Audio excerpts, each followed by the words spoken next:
हिंदू रिवाजों का अद्भुत रहस्य। क्या आपने कभी सोचा है कि जब हम मंदिर जाते हैं तो सबसे पहले दीपक क्यों जलाते हैं? भगवान के सामने घंटी क्यों बजाते हैं? या फिर पूजा में फूल, जल और तुलसी क्यों चढ़ाई जाती है? बहुत से लोग इन सब को केवल परंपरा समझते हैं, पर असल में ये साधारण दिखने वाले कर्म हमारी आत्मा और ईश्वर के बीच सेतु का कार्य करते हैं। आज हम इन हिंदू रिवाजों के पीछे छुपे गहरे आध्यात्मिक अर्थ को समझेंगे। दीपक जलाना। पूजा की शुरुआत दीपक जलाकर की जाती है।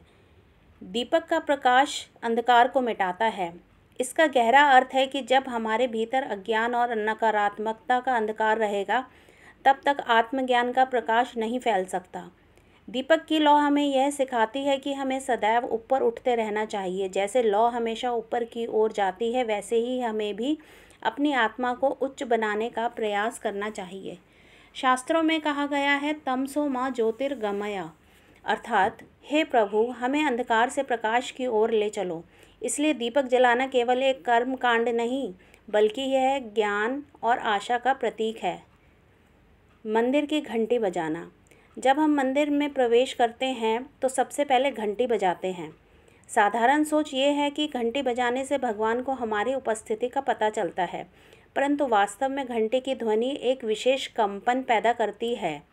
यह कंपन हमारे मस्तिष्क को एकाग्र करता है और वातावरण की नकारात्मकता ऊर्जा को नष्ट करता है।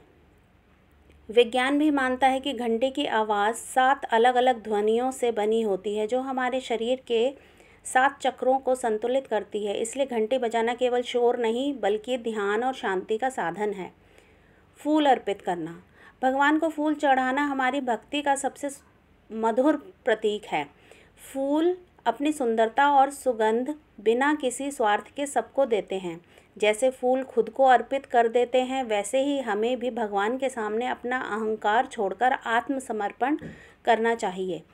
शास्त्रों में लिखा है, पुष्पम फलम तोयम यो में भक्त्या प्रयच्छति, अर्थात जो भक्त मुझे फूल, फल या फल, जल आदि श्रद्धा से अर्पित करता है, मैं उसे सहर्ष स्वीकार करता हूँ। इसलिए फूल चढ़ाना केवल सजावट नहीं, यह हमारी आत्मा का भगवान के प्रति समर्पण है। मंत्र जाप। पूजा में मंत्र जप का बड़ा महत्व है। मंत्र केवल शब्द नहीं होते, बल्कि ऐसी दिव्य ध्वनियाँ हैं जिनमें ब्रह्मांड की ऊर्जा समाहित होती है। जब हम ओम नमः शिवाय या ओम नमो भगवते वासुदेवाय जैसे मंत्रों का जाप करते हैं, तो ये ध्वनियाँ हमारे मन और हृदय को शुद्ध कर देती हैं। आधुनिक विज्ञान ने भी माना है कि लगातार मंत्र जप करने से मस्तिष्क में सकारात्मकता कंपन उत्पन्न होते हैं, जो तनाव और नकारात्मकता को दूर करते हैं। मंत्र जप हमारी आत्मा को शांत कर हमें ईश्वर के और निकट ले जाता है। तुलसी चढ़ाना। भगवान विष्णु और श्री कृष्ण को तुलसी अति प्रिय है।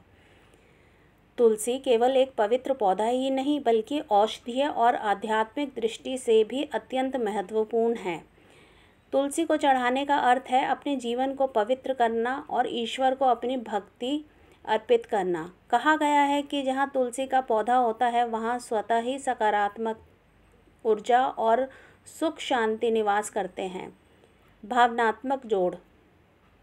जब हम इन रिवाजों को केवल रस्म समझते हैं तो ये बोझ लगते हैं, लेकिन जब हम इनके गहरे अर्थ को समझते हैं तो यह साधारण कर्मकांड हमें आत्मा की यात्रा पर ले जाते हैं। दीपक का प्रकाश हमें प्रेरणा देता है कि घंटी की ध्वनि हमें एकाग्र करती है, फूल हमें त्याग और प्रेम सिखाते हैं, और मंत्र जप हमें शांति और भक्ति का अनुभव कराते हैं। ये सब मिलकर हमें उस परमात्मा से जोड़ते हैं जिसके बिना जीवन अधूरा है। तो अगली बार जब आप मंदिर जाएं, दीपक जलाएं, घंटी बजाएं या फूल अर्पित करें, तो याद रखिए, ये सब केवल परंपरा नहीं, ये तो वो माध्यम है जिनसे हम ईश्वर से संवाद करते हैं, अपनी आत्मा को शुद्ध करते हैं और अपने जीवन को दिव्यता से भरते हैं। राधे राधे। अगर आपको यह आध्यात्मिक ज्ञान अच्छा लगा हो तो इस वीडियो को लाइक और शेयर करें और चैनल को सब्सक्राइब करना न भूलें। हम फिर मिलेंगे एक और दिव्य रहस्य के साथ। जय श्री कृष्णा।